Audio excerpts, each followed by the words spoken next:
So after a little bit of a break, we're back, and it's another episode of Mail Unleashed. Today, I'm delighted to actually welcome Sayed Hajamaideen, who is the Marketing and Brand Director of SMARTY Mobile. It's an absolute pleasure to be here, Rory. Thank you. So Sayed, how did you get to SMARTY Mobile? Where did you start? And how did you get to where you are now?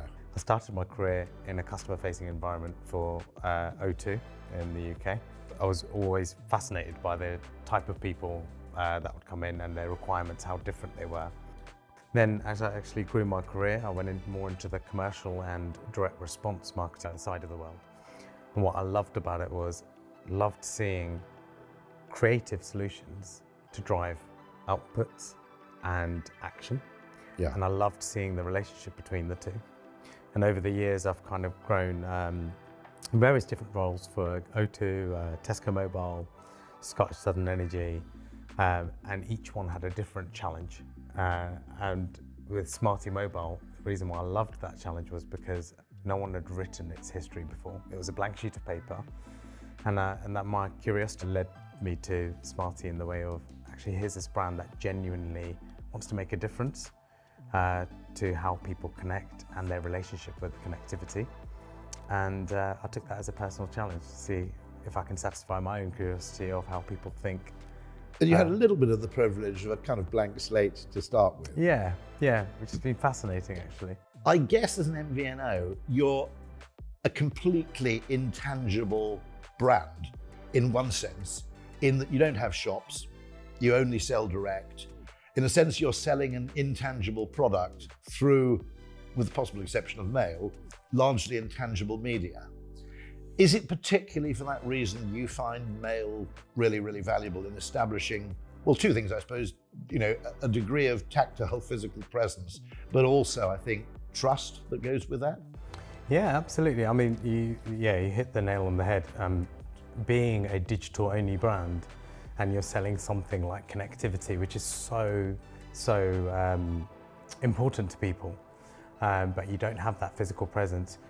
Mail and print in more general gives that sense of trust and that credibility for us. So it's quite a powerful medium in terms of the entire media mix that we go after, and also adds a lot of importance and credibility to people that are wondering, okay, you sound like a good brand, but can I trust you?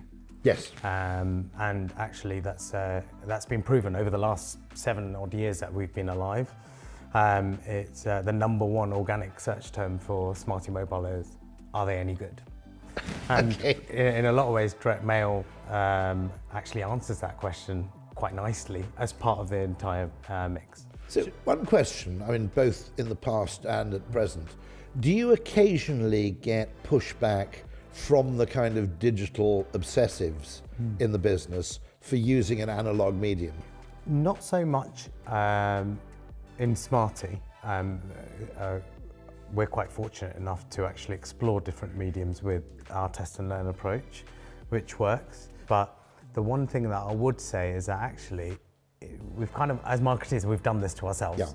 Yeah, we have. And there's a lot of value in attribution and econometrics, but actually it's almost on us. It's our responsibility to educate the business that we work for around actually the right mediums for the right purpose. Yeah. In a lot of ways. So, and I keep going back to this, and I genuinely do mean it.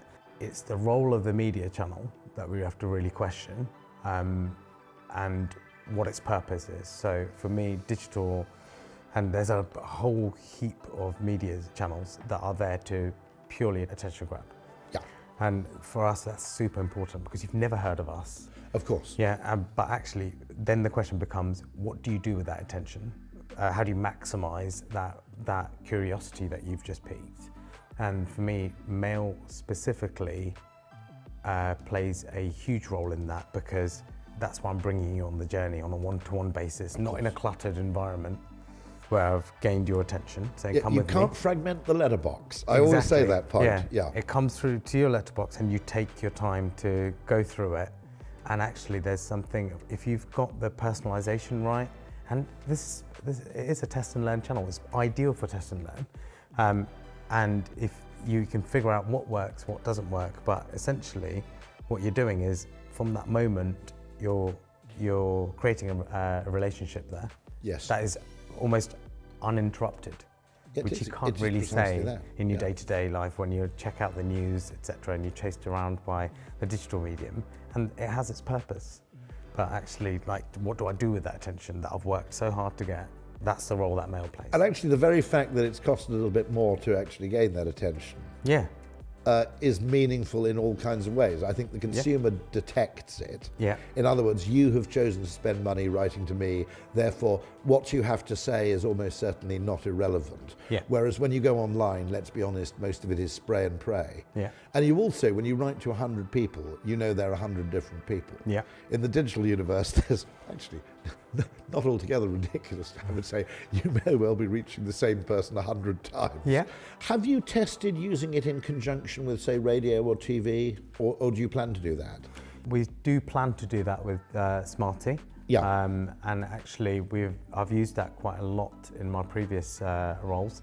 And what I find is that it comes back to the radio or the TV can make these lovely promises. That's what makes it stand out. A reason as to why somebody should pay attention in the first place. But what you get with mail is those promises turning into guarantees because I'm writing it down for you. And this is where the balance is between the scientific side of what we do, yeah, of our craft, but actually remember, sometimes we forget that it's an art first and foremost that's connected to human psychology. So it is an art form in that way. So it's a lot around the relevance, but also how personalised and how important you've made me feel. And what would you recommend to other marketers who are looking to actually kind of empower them, at the very least, test something? First and foremost, take a test and learn approach with it, and actually take the time out to do two things. Number one, really understand who you're talking to, who it's aimed at, and also take the time out to understand what is the role the medium plays.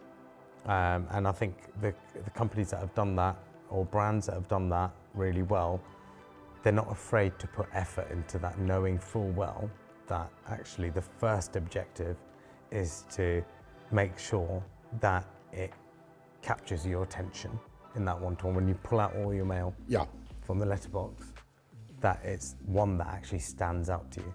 Even having the county name or having something that identifies you as like more than dear. More than just a random recipient of exactly. Yeah. So that is, take the time out to do that. And then the third and final element of it is actually it's on us as marketeers to educate our business around the role that digital plays, where actually everything is fascinating because you see it in real time versus something that has longevity in it, and that's mail. But actually that's certainly in my career. That's consumer time. Yes, rather exactly. Than, exactly. Rather than real time. But it's the same argument you were having, like, you know, probably about a decade ago when digital became more mainstream, and there were some people that thought TV's dead. But actually, no, TV still is the king of driving awareness, right? And I think there's something magical in the written format that goes back to our history as humans. I completely agree. Yeah, that you can relate to, and it demands your attention. Interestingly, WARC did research into short versus long-term efficacy of communication channels. Now, rather annoyingly, they didn't include direct mail in this, but in support of your thesis, print advertising was the one which was both most overrated, but also where the longer-term effects were disproportionately higher than the short-term. There were other media where, there were short-term effects and not much else. And often, of course, the longer-term effects weren't being measured or weren't being quantified. But it was, and I think we can, although we're obviously, talking about direct mail here, we can also say the same of print advertising. That it's been unfairly written off because it has an often unmeasured effectiveness in the same way. I totally agree. And for SMARTY, again, print plays a huge role for us, got much more granular kind of level of detail about what works. But this thing around immediacy, that's the conversation that as marketers has to have, because at a human level, keeping it really simple, I'd rather, if you're communicating with somebody, it's much easier to communicate to someone one-to-one than actually at a broadcast level. But obviously that comes at a cost. But it's never going to be an either-or situation. It's about understanding, okay, what's the role of each of those channels? And then the question I would go as far to ask is saying, what role does direct mail play in being able to hold all of that together? What we've got to be really careful of is that everybody's trying to prove the efficacy of one thing versus another. And actually, it's everything in combination is probably the most effective. And there's a lot of evidence, by the way, that if you encounter a brand in 2 or 3 separate forms, let's say TV, print, mail, or TV, digital mail, there's a multiplicative effect. It's not merely additive. Yeah, because all it's doing, each time it's building up your trust of that and that familiarity, which for a digital brand like us really, really matters. The SIM-pack is the only physical, tangible part of the brand that people can touch, feel, and actually experience. But the thing that we're trying to drive is reassurance. That was fantastic. Thank you very much indeed. So I'd just like to end by saying that if you'd like to unleash the power of direct mail for your organisation, it's very, very easy. All you have to do is get in touch with marketreach.co.uk, where you can find lots of ways to contact people, but also a whole resource of expertise, just as you've heard today, in exactly this area. Thank you very much and see you next time.